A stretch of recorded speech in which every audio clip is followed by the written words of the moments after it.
Assalamu alaikum wa rahmatullahi wa barakatuh. Good morning, everyone. Welcome to our panel discussion today. Our theme today is social media impact. How to balance social media use and mental health for students. Today, social media becomes part of students' daily life. It helps students learn and communicate faster. But at the same time, it also brings many risks for mental health and moral values. According to recent data, around 79% of children under 12 years old in Indonesia already use the internet actively. There were also more than 19,000 cases of child pornography detected in 2024. So today, our main question is, how can we protect students' mental health and values in the digital era? Today, we are joined by two speakers. First, Ms. Yunita Soviana as a representative from Comdigi and digital education field. Second, Ms. Camila Umu Arwa as a representative from Islamic education and religious studies. Thank you for joining us today. My first question is for Ms. Yunita. What are the biggest impacts of social media on students today? Thank you, Ms. Artika. Today, social media has become very close to students' lives. Students use it almost every day for entertainment, communication, and learning. Actually, technology itself is not always bad. Social media can help students access information quickly and develop creativity. However, exercise use of social media can seriously affect students' mental health. Many students compare themselves with people online. They see perfect lifestyle, perfect appearances, and unrealistic standards. This often causes insecurity, anxiety, stress, and even depression. Another problem is that students now spend more time with screens than with family or teachers. Children now listen more to social media and friends than parents and elders. Experts call this a shift from vertical guidance to peer orientations. Technology is developing faster than emotional maturity. That is why students need guidance, not only internet access. Because of these problems, the Indonesian government established Peraturan Pemerintahan Nomor 17 Tahun 2025 tentang perlindungan anak di ruang digital. These regulations limit digital access based on age and encourages stronger parental supervision. The government understands that children need protection in digital spaces. Thank you, Ms. Yunita. Now, I would like to ask Ms. Camila, how does Islam teach us to guide children in this digital era?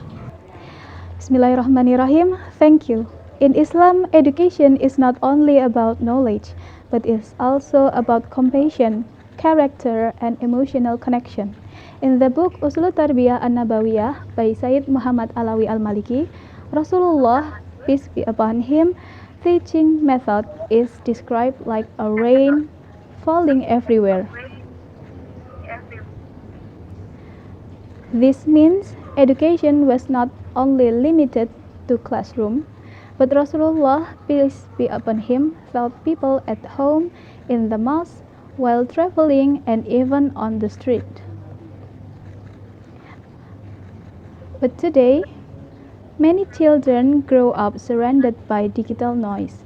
We slowly lose the connection between parents, teachers, and children. One beautiful method from Rasulullah, peace be upon him, was the concept of halaqah, learning together in circle with closeness and respect. The Prophet, peace be upon him, said, "Whoever enters the mosque to teach or to learn goodness is like a warrior in the path of Allah." Hadis riwayat Ibnu Majah. This shows that learning should create warmth, support, and togetherness. Rasulullah, peace be upon him, also educated children with compassion. There's a famous hadith when the Prophet kissed his grandchild. A man then proudly said, "I have 10 sons, and I never kiss any of them."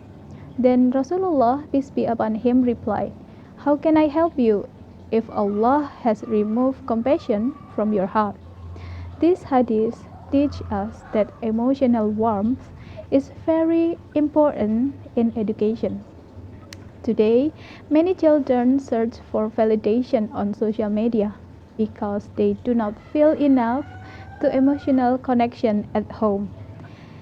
Islam also teach balance. Allah said in the Quran, "And thus we have made you a middle nation." Surah Al-Baqarah, verse 143. This means Muslims should avoid extremes and live in balance. Thank you, Ms. Camila. Now, I want to ask both speakers, what practical solutions can help students balance social media use and mental health? Ms. Unita first, please. Thank you. First, parents should create healthy digital rules at home. For example, limiting screen time, supervising online activity, and creating gadget-free family time. Second, schools should teach digital literacy and mental health awareness. Third, students should learn self-control and time management. Technology should become a tool to help life, not control life. We also need communities, schools, and families to work together in protecting children online. Thank you. Ms. Camila, please. I agree with Ms. Unita. From the Islamic perspective, protecting students' mental health starts from rebuilding closeness inside the family. Parents should not only monitor phones, parents should also monitor emotions. Families should spend more quality time together, talking, eating, praying, and listening to children sincerely. During the time of Rasulullah, peace be upon him, the mosque became a center of education, discussion, and emotional support. Today, families, schools, and communities should become safe spaces again. When the students feel loved, guided, and valued in real life, they will not depend too much on social media for happiness and validation. Alhamdulillah. Today we learned that social media has both positive and negative impacts. The government provides regulation through PP number 17 Tahun 2025, but Rasulullah sallallahu alaihi wasallam teaches us the foundation: compassion, connection, and balance. If we combine digital protection with prophetic parenting, we can help students grow healthier, wiser, and stronger in the digital era. Thank you to our speakers and everyone who watched this discussion today. Yeah, it's our pleasure. Wassalamualaikum warahmatullahi wabarakatuh. Waalaikumsalam warahmatullahi wabarakatuh. Okay.